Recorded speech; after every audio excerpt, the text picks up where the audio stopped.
talking about bullying.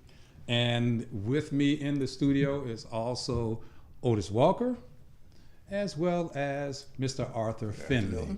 And they have some things to share about bullying because we've all been there. Some of us are still there, and we want to not only look at the problems, but we want to see some of the solutions. So I'm gonna let these guys introduce themselves, some of you for the first time. So. Okay, I'm Otis Walker Jr., president of Tim White Publishing. My name is Art Finley. I'm sales and marketing director for Tim White Publishing Company. Okay. So what he's suggesting is that you guys look at the camera a little bit, say, hey, hi, let them know that you're here. Yeah. And you know what, and you think about it, when we're talking about bullying, it's almost like the camera's your bully. You need to look at your bully, you need to confront your bully at this time. So what we're going to do is talk about bullying today. So we have you two gentlemen who have either been bullied or have been a bully. Which is it? Well, in my case, I was bullied because of my speech. I have a speech impediment, so I stutter. So mine started out in elementary school, and a lot of times teacher would ask a question, I would know the answer, but I was afraid to raise my hand and give it because if I stuttered, for fear of my classmate would laugh at me or tease me. So that was part of your reason for not doing anything or participating, because you were afraid that, okay, if I have an answer, but I'm afraid to say anything because I might be talked down to or put down because of my speech impediment. Yes, that's correct. All right. What did you do about it, though, as you grew up? There were still some problems as you grew up. How did you arrest that, or how did you come to grips with the problem of being bullied? Okay, well, sure enough, I graduated, of course, from John Adams and all that, but I got into the martial arts, excuse me, in 1969, because I didn't have any brothers, so I knew I had to learn how to fight my own battles in case, I was teased in adult life. And martial arts taught me discipline, self-respect, self-awareness, and self-confidence too, and which a lot of people, don't realize. That matter of fact, I met and trained with some of the people that Bruce Lee trained, and for those who don't know, that's how I met Tim in 1987, but through martial arts. Okay, so you just mentioned martial arts was a discipline because and like I know, there are people get into the martial arts to become bullies. That's true. So what was the guiding force behind your not becoming a bully then? Martial arts give you that opportunity to say, hey, I can get even with all these people who bullied me and said things to me or didn't do things. So what caused you not to be a bully? Okay, I guess I could say the way that I was raised, my father, my parents, because I had a lot of respect for my father because he was my hero and my best friend. And so I did not want to do anything to shame the family or his name or my parents. And so because of that, that's why I stayed on the good side. Well, see, that's good because you're saying that you've been blessed. And we're going to come back to that too. You've been blessed to have both of your parents in the home. That's true. There's a lot of young people who are going to watch this program, going to hear what we're saying. They didn't have both parents in the household. So what would be your words of encouragement to a young person out there who don't have both parents in the house, who may be bullied by mom or dad, or being bullied at school and have to go home? Wow, okay, I guess I would kind of say to try to seek out someone who they feel that they can trust or talk to, to kind of help and guide them along. Okay. This program is unlocking the power of you, and so that's part of that unlocking. In order to unlock it, you have to come to grips with it, or where that power might be and how we get to that power to bring it out. And with that, I'm going to segue right into Art, because as Otis has made mention the fact that he was bullied, you also said... mainly teased. Okay, mainly teased. But before we went on the air, we were talking about bullies. This program is about bullying, but we're talking also about bullies. So please tell us about your bullies, Mr. Art. Bullies, it's interesting that when I first started school, elementary school, I was quiet, respectful of the teachers and everything, and I maintained it all the way through school. But once I got into athletics, it's not being, you got to be more aggressive. And that was started with not only female teachers telling me that in elementary school, but the gym teacher and stuff.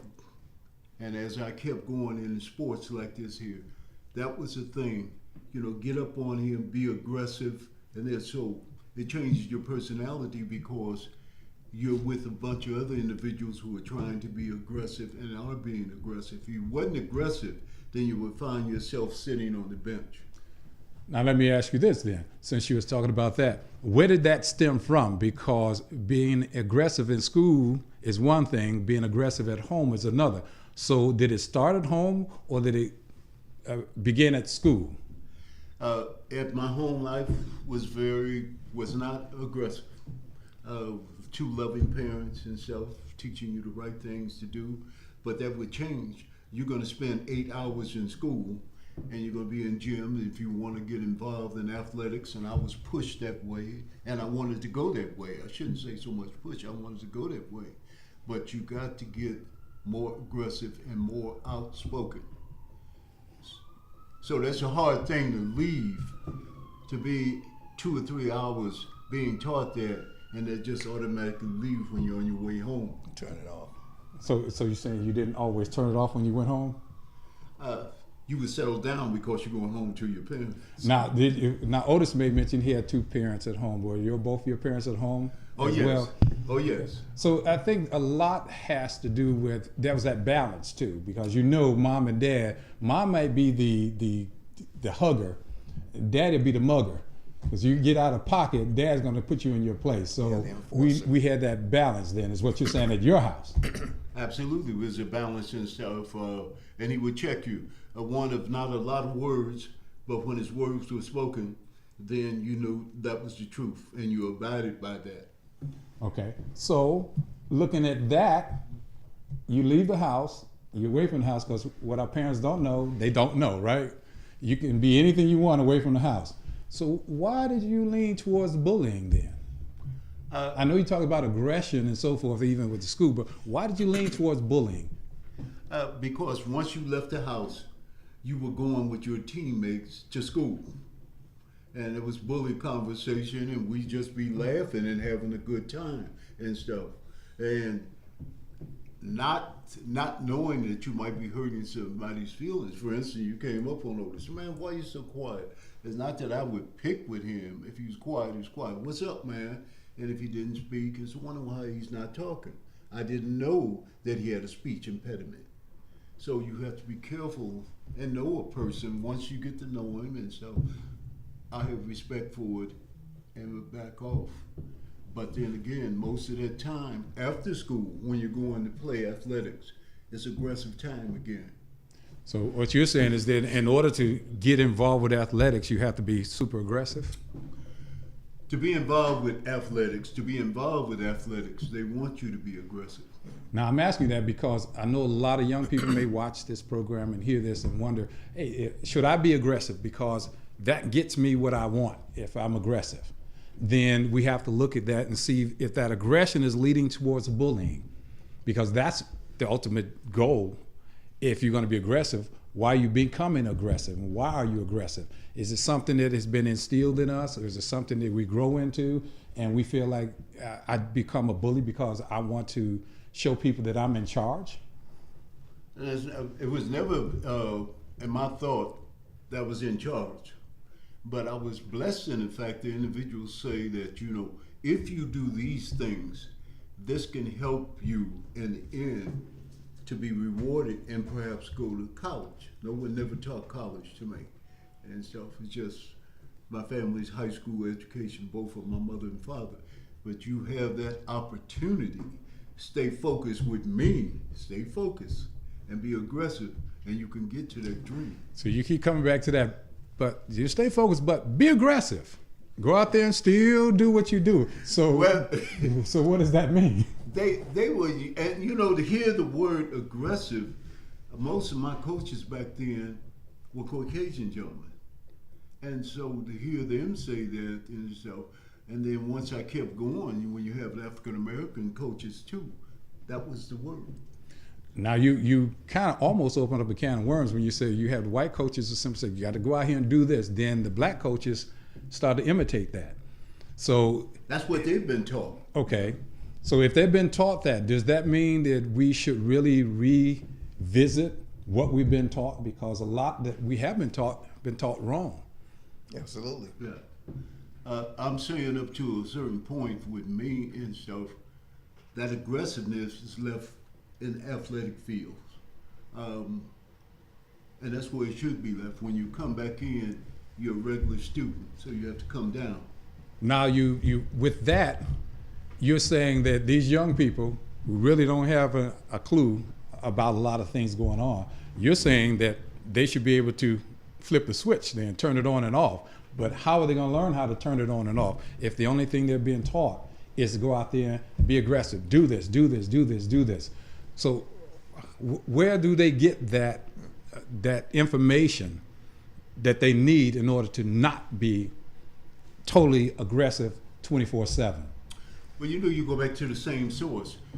You find people within the school who think like you in the way they carry themselves. You get a chance to see them in the cafeteria, how they're walking around the school. That person is sort of like me. I go to a group like that who are like me. You may have called them bookworms and stuff like that. They have their own little group like that. So they develop themselves like that. Me, I'm going to be walking with the fellas. We're going to be laughing and having a good time. But also, when I was coming up, you would talk. You have to tone it down. When you get ready to step into the house, you have to tone it down. Well, see, now what you're saying everybody doesn't have that. Well, they have that ability to turn that switch on and off because they recognize there's a greater authority than them. Absolutely. And see, that's bullying is all about authority. It's all about power. So when someone's bullying, they want you to see that they have the power over you. And we realize when we're going home, whatever I'm out in the street, I can't bring that home. If that mentality, if I know my dad and my mom is at home and they have certain parameters that they won't allow us to go past, then that means willingly or unwillingly, I know there's a consequence if I go in the house and try to maintain that bully mentality. Absolutely. Right. And if you're blessed not only with your parents, but your aunts and your uncles, because when we're coming up, there was a different type. Everyone, and particularly these days, don't have all that. Yeah. So if I just have a mom there and women around me, maybe I've seen some bad situations. Now with that, thinking about that, as far as bullying is concerned, what you just said is very powerful because we think about a lot of young people who are in a home with a single parent. Most of the time it's mom. And we have some of these young people began to display characteristics from moms. And guys on the street or guys in the school and see that, hey, say you're a sissy. You need to be more of a man. So they're picking on, they're bullying them because they say they're trying to get that individual to change and become more masculine, if you will. Is that always effective? I don't think it is, no. Okay, why not? Because I think that some kids, I guess they have it already inside of them as to how they want to be, and sometimes outside, I guess forces aren't going to change them in that respect. So anybody can be a bully. Yes, anybody. Art's already proved that you can be a bully. Oh, yes. Absolutely. Because he was a bully, Yes. right? When you use the terminology, No. I have to smile. Were you a bully, I was yes a or bully no? that had a smile on my face. You the worst It bully wasn't a then. mean demeanor. Oh, yours wasn't a mean demeanor. You smiled and came rough, huh? It was aggressive. See, that's your word. That word aggressive. Yes. So what you're saying, contrary to what the discussion is, you're saying that I wasn't a bully. I was just aggressive. Yeah. Oh, absolutely. That was me. You an aggressive bully, or were you just aggressive? I was aggressive. Not a bully? No, I couldn't be a bully because at that particular my first 20 years, I was the only child in the family. I have a younger brother. Okay, so let's go up a few years then. Since you said first 20 years, it was just you. Did you ever bully your brother? No, because there was such a difference there when he was coming up. You know, I'm getting ready to go to college and stuff, and basically what I said, it wasn't a thing where that you pick this up and you do this and you do that. No. Then let me ask you this, Mr. Finley. What qualifies a person to be a bully? And both of you can answer this, but what qualifies a person to be a bully then?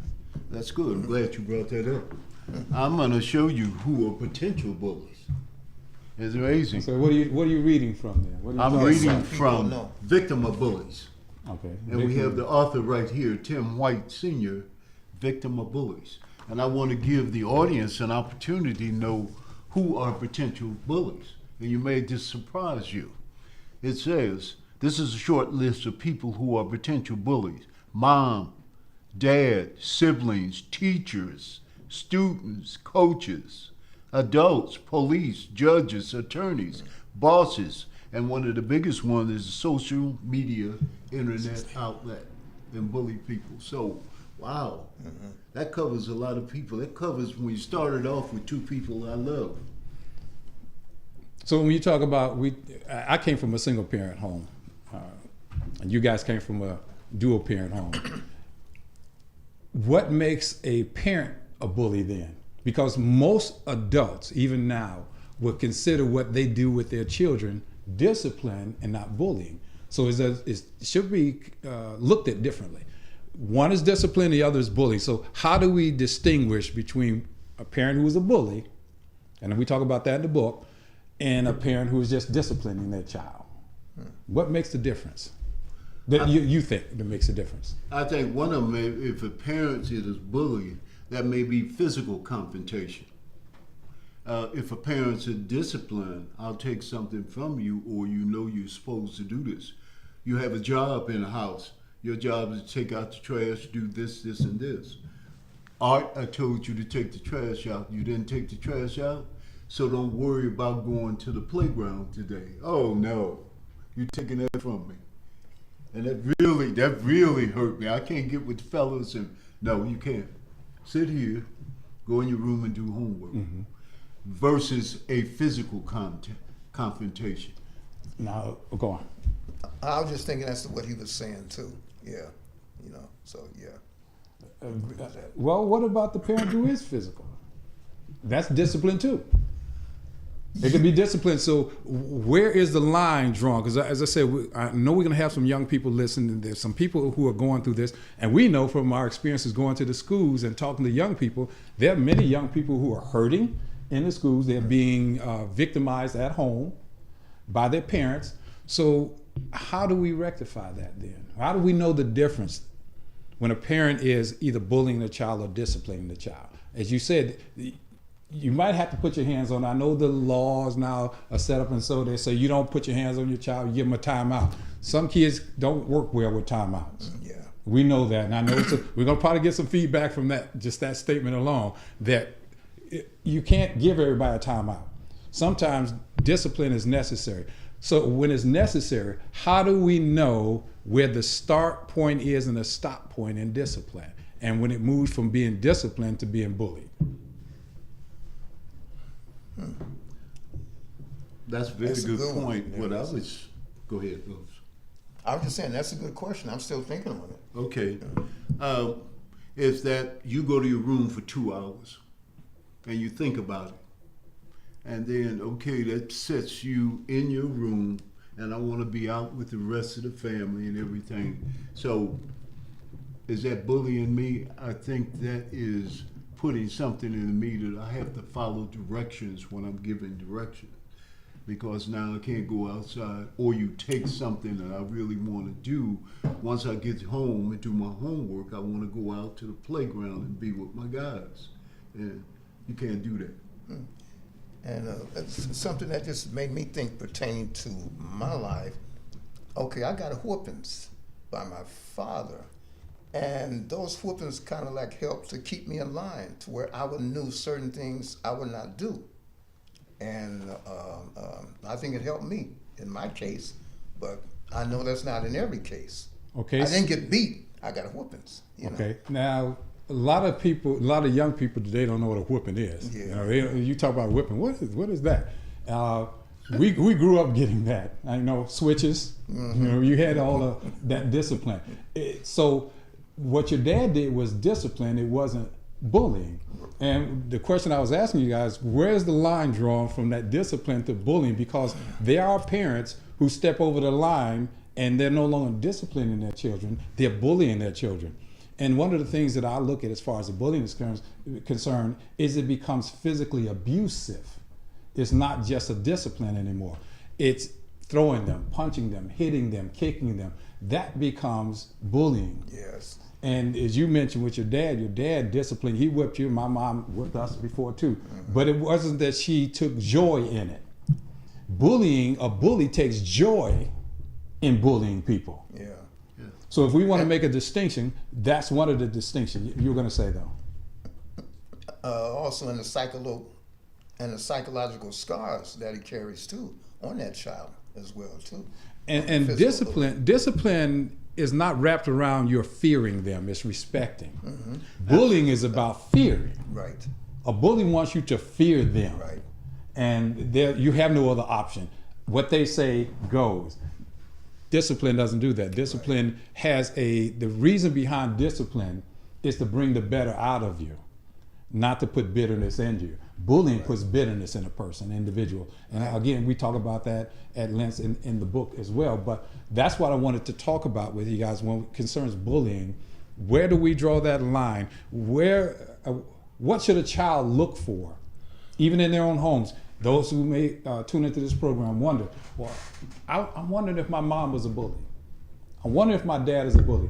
What would be some signs that we can tell them to look for then to help them understand the difference between discipline and bullying? I know we just enumerated a few things, but is there anything else that we can look at and say, okay, this would be a form of bullying for a parent or an adult to do this? So we're talking about parents right now. We get into the schools and the coaches and other aspects, but understanding about bullying. Bullying is something that we're not born being. No. None of us are born bullies. No. So something has to happen in that individual's life, that child's life, to make them become a bully. And if they were bullies as a young child, chances are, since it's been fed into them and it's grew into them, they're going to grow up and be bullies as well. Mm-hmm. So what I'm asking then is, do we see the signs of bullying in the adults because it's something that was carried over from us when we were children? As you were talking about, Otis, your parents' discipline didn't make you grow up and say, oh, I want to punch somebody's head in, or so forth, or be filled with road rage. So how do we help them? I think the reason how we help them is that you brought up a very good point, that I can tell when an individual, or you can feel when an individual is bullying, because the anger look in their face, and if they put their hands on you, grab you, I told you to go to your room like this. A different perspective now is that I take your toys away from you, your video games and things like that. But you can feel and know that, feel that anger. If an individual's pointing his finger at it, or he points you and hits you in your chest, that's getting physical right there. Now that's a scary thought, because what you're saying about using that word aggression, I know coming up as a child, many of us saw adults do that. Poking you in the chest, pushing you, shoving you. That's not discipline then. That's bullying. Yeah. Right. And we seen it when we went to these schools. You've seen some of these kids coming in. You can see the hurt in their eyes. Yes. We know that they're being bullied, but there are no solutions being given to that. And we need to help them come out of that and come through it. And they can't get that if those of us who are adults, who know the way, are not showing them the way. I think that one of the things that possibly could help that is educating the parents. You know, the parents have to know and realize things that they've been doing, that's causing them to be a bully without them knowing it. So the thing is, then, it's harder for adults to admit they're bullies then. I'd say so, yes. Because we had a gentleman in the studio with us, he used the word aggression. Aggression. There's some people who are listening to what you say and say, well, I'm just an aggressive person. And in fact, in reality, they may be bullies. But would they accept that they are bullies and make the necessary changes? And that's what we've been talking about. That's the key. Will they make the change? Because that means there has to be a change of mind, a mindset, right? They have to have a changed mindset about, number one, themselves. And there's nothing wrong with saying, hey, I was a bully. No, it isn't. Right. Because if at least if that person admits they were bullies, then they're on the right road to make the changes that are necessary. Right. But if you never admit that I was a bully, and the book is talking about a number of things that you can look at and see if a person is a bully.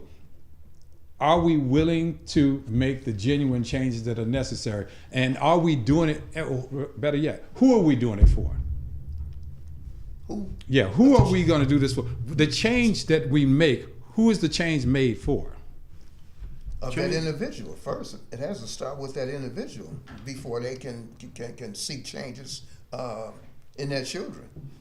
Okay, or so people they're around. Go on. You were going to say something. Right. It's one of the things that we talk about all the time.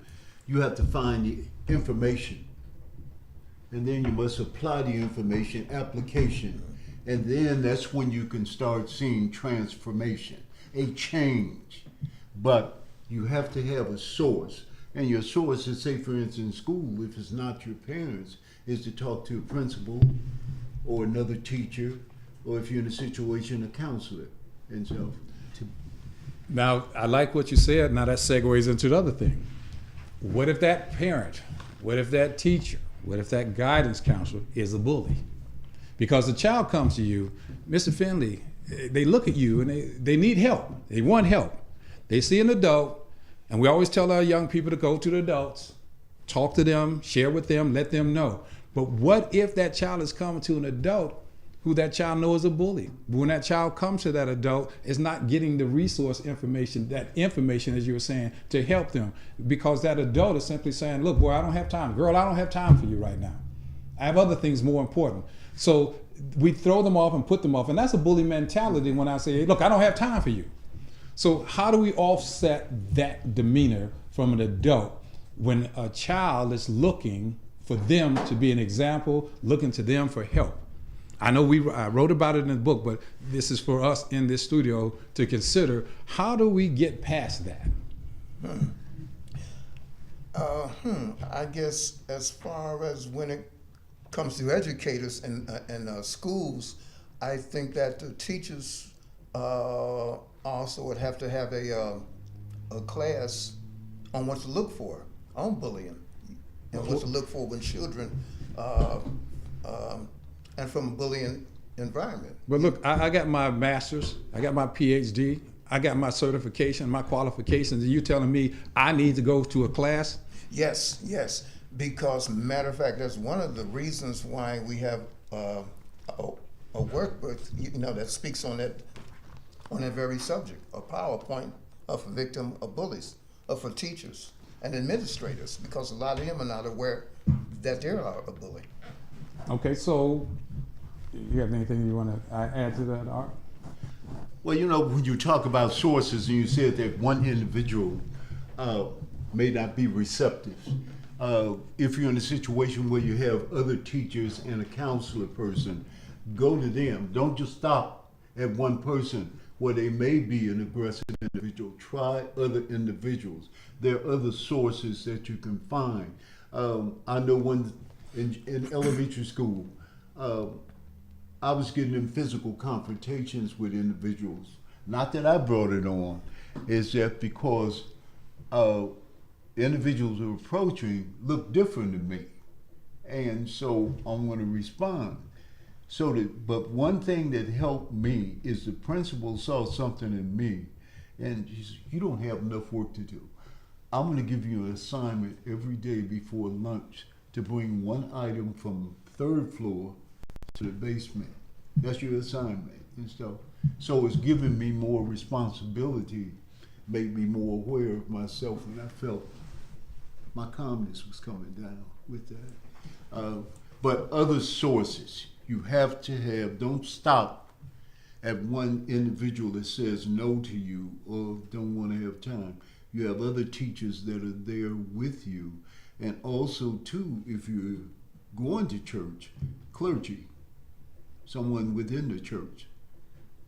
So, and that's one of the missing components too, missing ingredients too. Many of us don't like to talk about our faith, or I accept Jesus Christ as my Lord and my Savior, and to make him a part of what we're doing. Because if we do that, if we love God like we're supposed to, and I'm saying that because that's my faith, if we love God like we're supposed to, then I can love you like I ought to.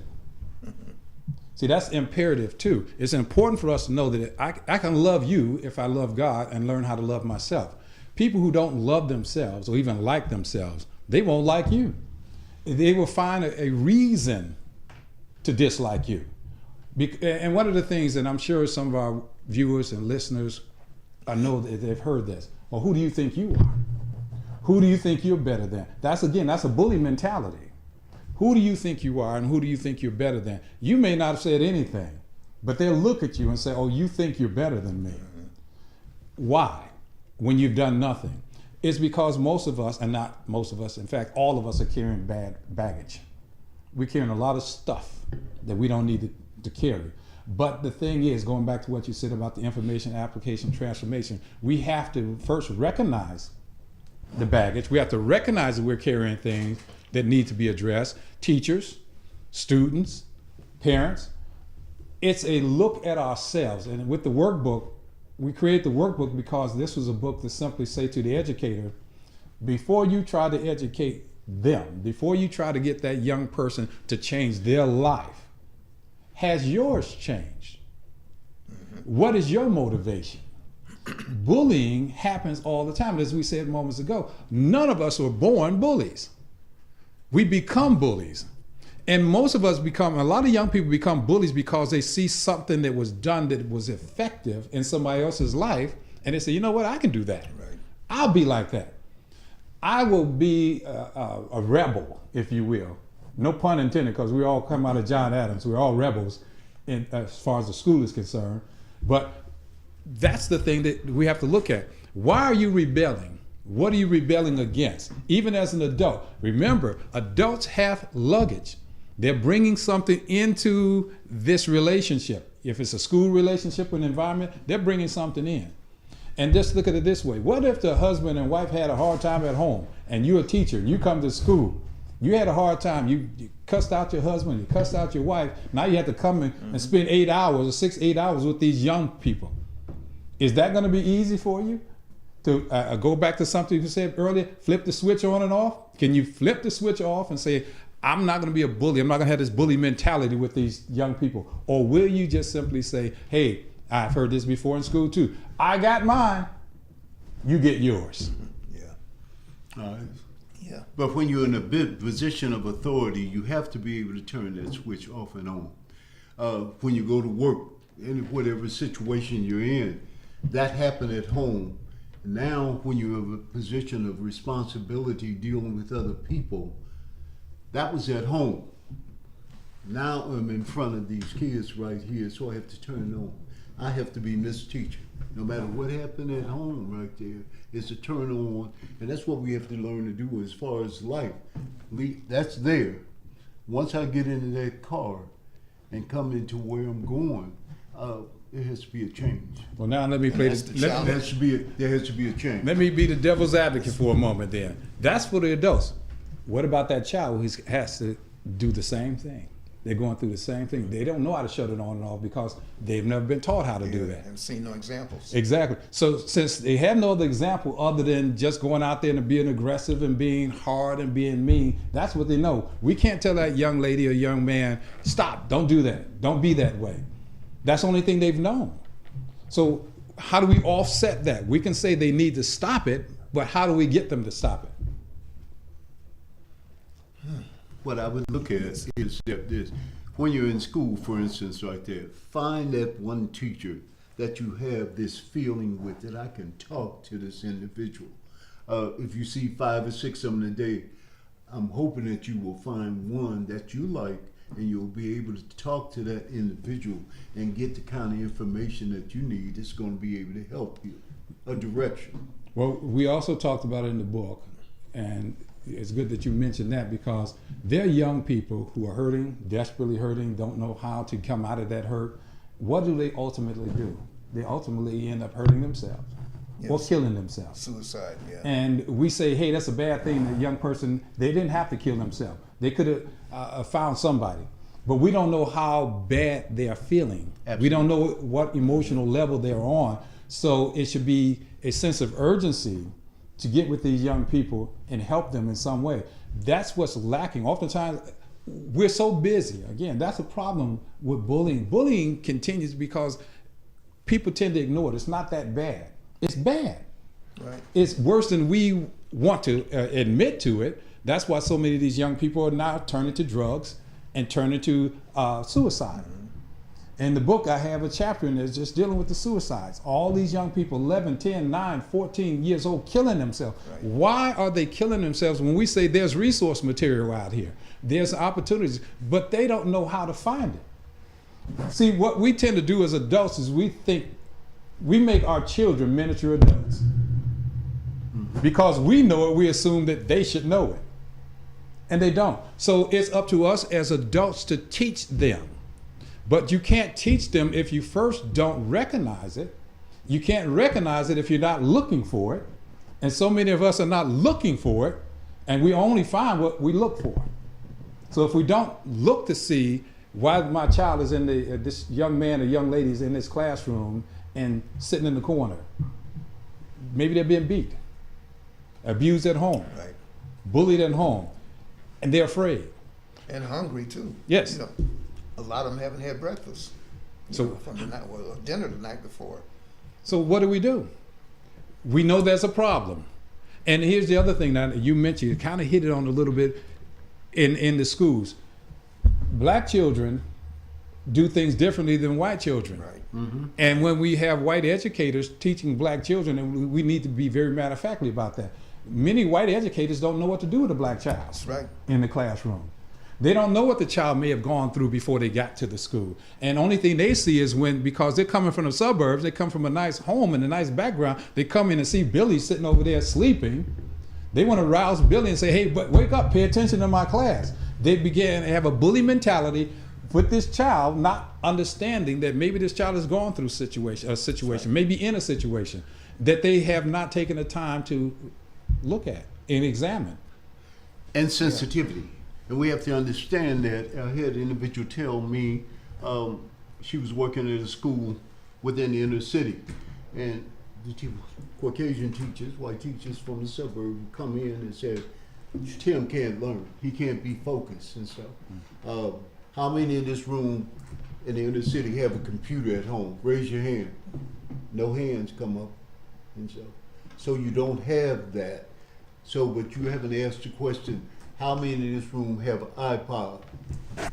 Raise your hand up, folks. Yeah. Get your hand up, too. Okay. All right. He's bullying again. He's bullying. Yeah. So there, you that they have and utilize them. Don't say that individual can't learn. He's not teachable.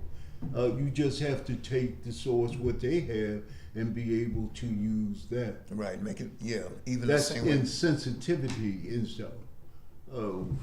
Find out what they have. Right. Don't categorize that whole room and say they can't learn. Not only find out what they have, but find out what they need. Absolutely. And how can we apply that? Again, that conversation needs to be had. We're not having that conversation. Just like right now, we still segregate. We still segregate black and white. And instead of simply saying, you know what, the needs are the same, whether you're black or white. You may get more because you have a certain persuasion. You can get more, but we need to come together and understand that if we're going to do this, we all need to be doing it together. If that child is in the classroom who seems to be incorrigible, there's a reason. Are we ready to find out and invest the time to find out what that reason is? And the other thing that we have to look at as far as bullying is concerned, we will fill up classrooms. We'll put seats, we'll put butts in the seats, but we don't put anything in their head. And because we're doing that, we neglect their mentality. And we have to look at their mentality. We have all these children, every child that comes in, especially in the black neighborhoods and the black schools, these children are hurting. Right. We need to find out why they're hurting. Absolutely. And if they're hurting because they're being bullied, something needs to be done. If we're not observing it, and it may be, the teacher. When a child comes to the principal and say, you know what, Mr. Wade up there is calling me names. And Mr. Wade said I'm stupid or won't give me anything to do. The principal shouldn't look and simply tell that young man or the young lady, don't worry about that. You just go get your education. That's the educator who's bullying me. I brought it to your attention. You're the principal. Are you going to help me or ignore me? We have to be that way with our young people. And until we invest some time into them, this is going to continue. Yeah, it's not going to change. Right. It's going to continue. We can say all day long, bullying, you know what, stop the bullying, stop this madness. What are we doing? Going back to what you said, that's the formula that we use, right? That formula, I plus A equals T. Absolutely. Information plus application equals transformation, but that means that you're bringing something to the table. If it's something wrong and you see that it's wrong, then you need to do something to right it. Absolutely. Right. Bullying is a big problem. It's still, especially with this pandemic, the way it has been, right? That's right. The pandemic has caused people to be locked in the house with one another for long periods of time. That's why all these people running away and trying to get to Florida and want to do all these crazy things. Why? Because they simply say, hey, we want some freedom. Mm-hmm. We want to get out. But at the same time, I guarantee you, when they got that freedom, many of them became bullies because when the police say curfew time or do this, now everybody wants to fight. You're taking away my rights. So that's a bully mentality. How do we change that bully mentality? Where does it begin? Each individual. I mean, I know it sounds like a blanket statement, but yeah, each individual have to look in the mirror, and say, am I doing my part? Well, maybe to them, maybe their part is to be aggressive, to be bullies, to tell you what to do, how to do. See, most people don't think anything wrong with them. Yeah. Right? Most people think there's something wrong with everybody else. It's nothing wrong with me. Art's got the problem. Art needs to change. Otis needs to change. Right. People do not like to look in the mirror and see themselves. They always want to see somebody else. Right. A bully don't want to ever see themselves as being a bully. And yet we see victims of bullying every day. Yep. That's why I'm saying that, there's a source. There's a source. If I go to one individual like this, and I want the individuals to know out there, if that person doesn't give you what you want, then you keep trying. You find that individual who's going to open up to you and give you directions. And the biggest thing, it says that you're somebody special. Don't let nobody tell you you're not special. You are. Because God just makes good people. It's a situation that once we get out here, that good is trying to be overtaken by the bad. Mm-hmm. But he doesn't make a bad person. And you want them to understand that you have that. We've been to elementary schools, all three of us in there, and you ask the kids at the end of our presentation, what did you think about this here? I know that these men love me because they come here. Because they care. That was so inspirational to me to hear that from a young girl that was between the ages of 10 or 12, that somebody loves them. You done found somebody that loves you. You want to be there for every program that we give because you continually get that love. The love is out here. You just have to keep looking for it. Don't get frustrated over it. There's somebody who's going to listen to you. But the first thing is that in the religious aspect, God does not make someone bad. You're perfect. Oh, God doesn't make junk. We know that. He doesn't make junk, but we go out and find junk. Absolutely. That's the problem. We go out and find junk because most people want to be loved, but they don't know how to be loved. And many of us have never seen or experienced love because we've come up in an environment that has been non-conducive. I know in my household, when as a young person coming up too, I was called names. I was bullied at home. And the thing, it hurts when you're bullied. And most people don't understand words hurt. You know that old saying, I'm sure everybody in this room, we've heard it, sticks and stones may break my bones, but it said words will never hurt me. Words hurt, don't they? That's right. Because the right person say it, if your parents calls you stupid, that hurts more than 1,000 daggers from a stranger. Because this is the person who's supposed to love me. If this person who loves me called me stupid, irresponsible, you'll never amount to anything, that carries weight. Yes. And like the psychological damage that it causes to that person that can last a lifetime. They're scarred. Mm-hmm. They're scarred for a lifetime. It doesn't mean that they, even though they're scarred, don't mean that they cannot overcome this situation, because all of us have. Yeah. We can come through it, but we are the instruments now to teach others how to overcome, because we've overcome it. Yeah, we move from victims to victorious. And we move from being bullies to being better.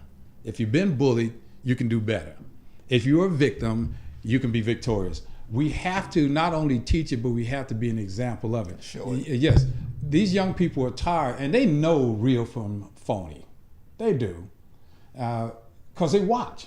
They watch, and then they listen to what we say. And if what we're saying doesn't match up to what we're doing, they know we're hypocrites. Mm-hmm. And one thing adults don't want to hear from a young person, that you're a hypocrite.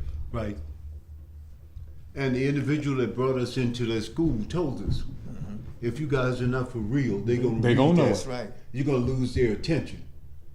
And soon as you told them that I've been through what you've been through, I've been abused, Mm-hmm.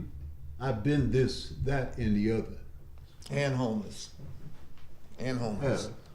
then you got my attention. You done been there where I've been. So now I value your opinion. How can I get out of this? And you're able to tell them how you can get out of this. And with that too, you mentioned that going through foster care, now young people listening, it's not always easy. It's never going to be easy. No. But the things that you're looking for is on the other side of the issues, the problems. And going through foster care and going through an abusive relationship or going through an abuse period, I know what it's like to hurt. But at the same time, I have a joy now, because that was an experience. And young people need to know that they can go through experiences and have joy on the other side. Nothing feels, you know what, discipline never felt good when you were getting it. No. Does it? It never feels good when you're getting it. But when my behind was worn by my mom, a few hours later, sometimes a few days later, and I'm recuperating, it felt good to know that my body is healing. But at the same time, she did it because she simply said, I wanted you to be better than that situation that you found yourself in. That wasn't bullying, but that was discipline, as we're going back to what we said earlier. And with love. Exactly. It was done with love. And it was to help me to see that I didn't need to fall into that pit that others can fall into because of not being loved. And because of love was there, it sustained me. Even when I went through the abuse, when my mother had tuberculosis, she was out in Sunny Acres. Everybody remember back in the day, Sunny Acres here. When she was in the hospital, she couldn't be there for us, but she instilled some things in us that even in the foster home stayed with me. Absolutely. And because that parenting there, even though she was a single parent, she put the right material in us psychologically, so that when things can befall us, we knew what to do. That's what's missing with so many of our young people today. They're simply saying, hey, what do I do? What do I need to do? Yeah. And who do we go to? Exactly. Who do I go to? Yeah. Archie mentioned the fact that, you keep looking, and keep looking. Some of these kids getting tired of looking because they said, I've been looking for a while and nobody is listening. You mentioned the young lady in the classroom. She was elated over the fact that, man, finally, somebody's saying something to me that makes me feel good as a person. That's what they're looking for. They're simply saying, please, please, please, somebody encourage me. Please, somebody love me. Please, somebody be there for me. Can someone lift me up with a kind word? Then lift me up where I'm broken down. They're bullied. But what do? And they shouldn't always turn outside the home to find love. And yet many of them do. So yeah, they have to seek elsewhere. A lot of the time it's the wrong person, which is not love, but they think it is. Well, you know what, and I speak of this in the books, many of the books before too. Young people, kids don't know what love is. Children don't know what love is. You know what our children equate love to? Love to our children is a roof over their head, clothes on their back, and Food on the table. Food on the table. That's love to them. Full stop. See, they look at love. Love to our children is merely security. And believe it or not, that's what most of us look for. And we equate love to security. And because we equate it to that thing, the things, we don't understand the spiritual aspects of love. And the spiritual aspect of love is not limited to my house. Yeah. Love goes to everyone, and it goes out to everyone. So when I understand that, it makes it easier for me to do that. You can't do what you don't understand. Absolutely. Right. You must understand what you're doing. I take another case in that school also where a young man stood up and said he called himself Mr. So-and-so because I respect myself and I want people around me to respect me. See, get that from a peer. He respects himself. I go back to you were made perfect. God made you perfect. Yeah, He understands that. And they have to be able to see that. You have to keep giving that information to them and bringing in individuals that have been there and done that. They need it, they request it, they're begging for it, they want it desperately. And it's awesome to see, when we went to the school, when we first started addressing these young people, they didn't look you in the eye. They were looking down because they didn't feel like they were worthy. They didn't want to shake your hand. You had to grab their hand and shake it and then make them look up at you. But before this virus hit, they were not only shaking your hand, they were looking you in the eye, yeah. And they wanted to interact with you. Mm-hmm. This is what our young people really need today from us.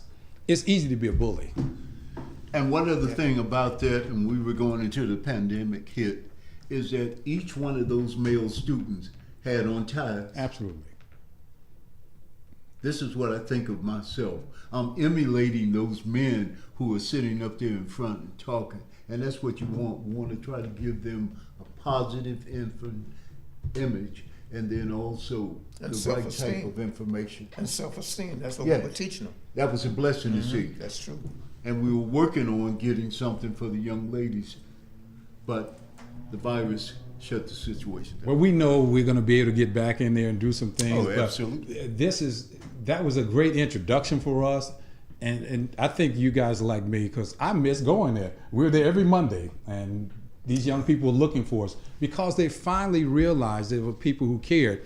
And as their mentor was saying, hey, there are drug dealers out there, and there are all kind of other people. He said, I've invited everybody here, but these are the guys that showed up. Yep. And not only did we show up, but we stood up. And we give them opportunities. We share it with them. They saw the love. Yeah. They felt the love. Not only saw, but they felt that love. And they felt that for the first time. And I think that's why I look forward to getting back there every week, because the joy that I knew we were going to experience when we walked through the door, they're going to look for us. That was like, we were like candy. And they understood one big word, that they were special. Somebody's telling that you're special, right, and you can do this here. And it wasn't family member, it was a stranger. That's right. And also how to walk, how to hold their head up, how to shake the hand and, look a person in the eye. Those were things that, and they didn't know because they had nobody to show them that. So as we're coming to a close here today, we're talking about unlocking the power of you, and that's one of the ways to unlock the power of anyone. Is the first see, we need to learn to introduce them to themselves.